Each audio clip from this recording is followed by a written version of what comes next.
Hello students, कैसे हैं आप लोग। एक बार फिर से आपके अपने YouTube channel success study point में स्वागत है आप लोगों का। तो आज का जो हमारा सेशन है ये है इतिहास। ठीक है, इतिहास में हम लोग अध्याय 3 को कवर करेंगे आज। अध्याय 3 में हम लोग वैसे प्रश्न पर बात करेंगे जो अति लघु से रिलेटेड होंगे। ठीक है, तो अति लघु प्रश्नों पर आज हम लोग बात करने वाले हैं। तो इससे पहले जो लोग चैनल पर नए हैं, चैनल पर जुड़ने के लिए सब्सक्राइब करें ताकि वीडियो का नोटिफिकेशन जो आप लोग को टाइम टू टाइम मिलता रहे और पता चलता रहे कि हम लोगों ने आपके लिए कौन सा वीडियो प्रोवाइड किया है। ठीक है, तो ये इतिहास में हम लोग अध्याय 3 में पढ़ने वाले हैं। आज का जो हमारा सेशन है, ये चैप्टर का नाम है हिंद चीन में राष्ट्रवादी आंदोलन। एग्जाम में इससे काफ़ी प्रश्न बनते हैं, तो आइए इस पर आज हम लोग चर्चा करते हैं, है ना, कि इसमें कौन सा चैप्टर इंपॉर्टेंट है, कौन सा क्वेश्चन इंपॉर्टेंट है और कौन एग्जाम में पूछे जाएंगे। ठीक है, तो आज का अति लघु प्रश्न जो कि काफ़ी इंपॉर्टेंट है, तो ये आज का ये हमारा पहला क्वेश्चन है आप लोगों के लिए। स्क्रीन पर आप लोग को दिख रहा होगा। तो ये जो है हमारा पहला प्रश्न कि एक तरफा अनुबंध व्यवस्था क्या थी। ठीक है, हिंद चीन में जो है एक तरफा अनुबंध व्यवस्था क्या थी। काफ़ी इंपॉर्टेंट क्वेश्चन है और ऑब्जेक्टिव के रूप में लगभग पूछे जाते हैं। ठीक है, इसके बाद आप लोगों के लिए इस चैप्टर से लघु उत्तरीय प्रश्न पर बात करेंगे। तो इससे जो भी प्रश्न है, ठीक है, आप लोगों के लिए प्रोवाइड किए गए हैं। तो चलिए आज का ये प्रश्न को समझते हैं, एक तरफा अनुबंध व्यवस्था क्या थी। तो ये जो क्वेश्चन है इसका देखिए आप लोग को आंसर दिखाते हैं अच्छे से, आप लोग के लिए थोड़ा व्यू कर लेते हैं।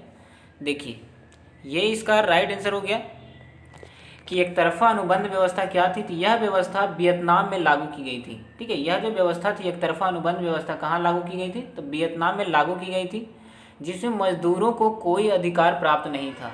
याद रखिएगा, एक तरफा अनुबंध व्यवस्था क्या था, तो यह व्यवस्था कहाँ लागू किया गया था, सबसे पहले वियतनाम में लागू किया गया था। और जिसके तहत, इस व्यवस्था के तहत क्या किया गया था कि मजदूरों को किसी तरह का कोई भी अधिकार नहीं प्राप्त था, जबकि मालिक जो कि उच्च वर्ग के लोग होते हैं, मालिकों को असीमित अधिकार प्राप्त थे। ठीक है, याद रखिएगा कि एक तरफा अनुबंध व्यवस्था क्या है। तो इस व्यवस्था, यह व्यवस्था जो है वियतनाम में लागू किया गया था, जिसमें मजदूरों को किसी तरह का कोई भी अधिकार नहीं दिया गया था। ठीक है, जबकि मालिक वर्ग के जो लोग थे उन लोगों को असीमित, है ना, अनलिमिटेड अधिकार प्राप्त थे, जिसे एक तरह से बंधुआ मजदूर कहा जाता है। ठीक है, तो इसलिए एक तरफ से बंधुआ मजदूर कहा जाता है। तो इस व्यवस्था को हम लोग क्या कहते हैं, एक तरफा अनुबंध व्यवस्था, यानी वैसी व्यवस्था जिसमें मालिकों को असीमित अधिकार प्राप्त हो, जबकि मजदूर वर्ग के लोगों को क्या हो, कम वर्ग, मतलब उसका जो अधिकार है छीन लिया गया हो। चलिए ये इसका राइट आंसर आप लोग को समझ में आ गया होगा। चलिए दूसरा प्रश्न है हमारा, काफ़ी शानदार प्रश्न है, तो हमारे चैनल पर जुड़ना ना भूलें। ये देखिए हमारा दूसरा क्वेश्चन है कि बाओ दाई कौन था। याद रखिएगा, बाओ दाई कौन था। इसका राइट आंसर क्या हो जाएगा कि बाओ, एक तरफ एक सेकंड थोड़ा ब्रश ले लेते हैं आप लोगों के लिए। यहाँ देखिए बाओ दाई कौन था, तो बाओ दाई एक शासक था। क्या था, बाओ दाई जो था एक शासक था।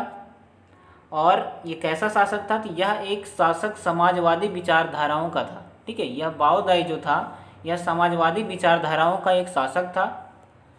ठीक है, और इन्होंने हिंद चीन जो अनेक राज्यों में क्या था, विभक्त था। अनेक हिंद चीन जो था अनेक छोटे छोटे राज्यों में विभक्त था, इनको इन्होंने मिलाने की कोशिश की। कौन, बाओ दाई। ठीक है, याद रखिएगा बाओ दाई क्या था, एक साम्यवादी विचारधाराओं का एक अच्छा शासक था।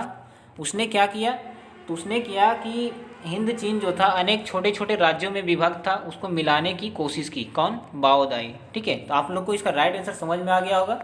चलिए अगले प्रश्न पर बात करेंगे। आज का हमारा थर्ड नंबर क्वेश्चन है कि हिंद चीन यहाँ पर होगा कि हिंद चीन का अर्थ क्या है।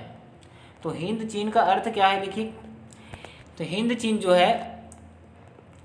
है कि हिंद चीन दक्षिण पूर्व एशिया के एक ऐसा क्षेत्र था जिसमें लाओस, कंबोडिया और वियतनाम आते हैं। ठीक है, हिंद चीन क्या था, हिंद चीन जो है, तो हिंद चीन क्या है कि हिंद चीन एक ऐसा क्षेत्र है जिसके अंतर्गत लाओस, कंबोडिया और क्या आते हैं, वियतनाम का क्षेत्र आता है। ठीक है, हिंद चीन के अंतर्गत ये 3 क्षेत्र आते हैं, लाओस, कंबोडिया और वियतनाम। तो याद रखिए एग्जाम में क्वेश्चन आ जाए हिंद चीन क्या है, इनमें से हिंद चीन क्या है, तो इसके अंतर्गत क्या होता था, 3 क्षेत्र आता था, लाओस, कंबोडिया और, है ना, वियतनाम। ठीक है, इसके अंतर्गत 3 क्षेत्र आता था जिसको हम हिंद चीन के नाम से जानते थे। ठीक है, अगला हमारा चौथा नंबर क्वेश्चन कि जेनेवा समझौता कब और किसके बीच हुआ। तो जेनेवा समझौता याद रखिएगा कि जेनेवा समझौता 1854 ईस्वी में अमेरिका और रूस के बीच हुआ था। क्या हुआ था, अमेरिका और रूस के बीच एक समझौता हुआ था 1954 ईस्वी में। काफ़ी शानदार प्रश्न है कि जेनेवा समझौता जो है 1954 ईस्वी में दो देशों के बीच, अमेरिका और रूस के बीच क्या हुआ था, एक समझौता हुआ था जिसको हम लोग जेनेवा समझौता के नाम से जानते हैं। ठीक है, चलिए आज का हमारा 5 नंबर क्वेश्चन है कि होवा होवा आंदोलन क्या है। याद रखिएगा, होवा होवा आंदोलन ये ऑब्जेक्टिव के रूप में कई बार पूछे जाते हैं कि होवा होवा आंदोलन जो है कब हुआ था। ठीक है, इसका मुख्य है ना स्वरूप क्या है।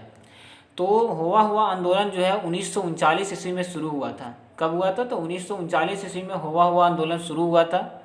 होवा हुआ आंदोलन एक धार्मिक क्रांतिकारी आंदोलन था। कैसा आंदोलन था, तो एक धर्म के लिए उठाया गया एक आंदोलन था जो 1939 ईस्वी में हुआ था।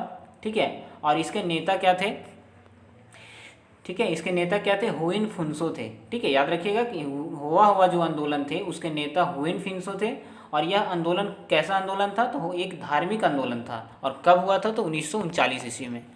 तो इस चैप्टर से अति लघु 5 प्रश्न अति लघु उत्तरीय के मिलते हैं जो कि काफ़ी इंपॉर्टेंट है। तो आप लोगों के लिए वीडियो अगर अच्छा लगा होगा तो लाइक करें, कमेंट करें। ठीक है, और ये देखिए हमारे चैनल का नाम है सक्सेस स्टडी पॉइंट। तो ये इस चैनल पर जुड़ने के लिए आप लोगों को हमारे चैनल को सब्सक्राइब करना होगा, जो लोग 10th के स्टूडेंट हैं। ठीक है, ये जो वीडियो है आप लोगों के लिए एग्जाम के लिए काफ़ी इंपॉर्टेंट है। तो thank you watching this video. इसी तरह से आप लोग सपोर्ट करते रहिए।